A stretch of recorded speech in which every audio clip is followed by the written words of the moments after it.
turut berduka cita sedalam-dalamnya atas berpulangnya Ibu Hajah Nani Wijaya. Tangis Rieke Diah Pitaloka pecah, tak bisa temani Nani Wijaya untuk terakhir kalinya. Rieke Diah Pitaloka menangis sedih karena tak bisa mengantarkan Nani Wijaya ke peristirahatan terakhirnya. Dalam unggahan video di Instagram @rikediap, Rieke Diah Pitaloka menyampaikan ungkapan duka cita atas meninggalnya Nani Wijaya. Terlihat lokasi pada video tersebut berada di UNESCO Building, Paris. Rieke Diah Pitaloka menyampaikan ucapan duka citanya tersebut.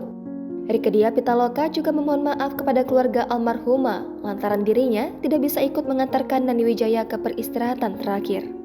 Rieke Diah Pitaloka juga memperlihatkan potongan video dirinya menangis di dalam mobil.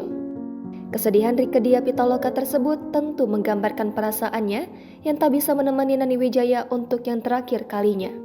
Lebih lanjut, Rieke juga berterima kasih kepada jajaran pihak Rumah Sakit Fatmawati. Diketahui, Rieke adalah salah satu sosok yang cukup dekat dengan Nani lantaran keduanya pernah terlibat dalam sinetron yang sama, yakni Bajai Bajuri.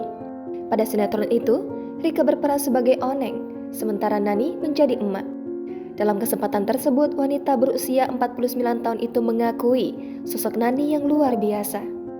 Selain itu, Nani adalah sosok inspirasi bagi Rieke untuk selalu menjadi pribadi yang kuat. Tak lupa, Rieke juga menyampaikan terima kasih kepada Nani yang selalu ada untuknya. Bahkan, Nani datang menguatkan Rieke saat berada dalam kondisi yang sulit. Seperti diketahui, aktris senior Nani Wijaya meninggal dunia pada Kamis 16 Maret lalu. Nani Wijaya meninggal dunia di usia 78 tahun.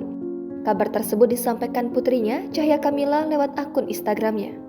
Jenazah Nani Wijaya akhirnya dikebumikan di tempat pemakaman umum Babakan Madang, Kabupaten Bogor, Jawa Barat, Kamis 16 Maret kemarin.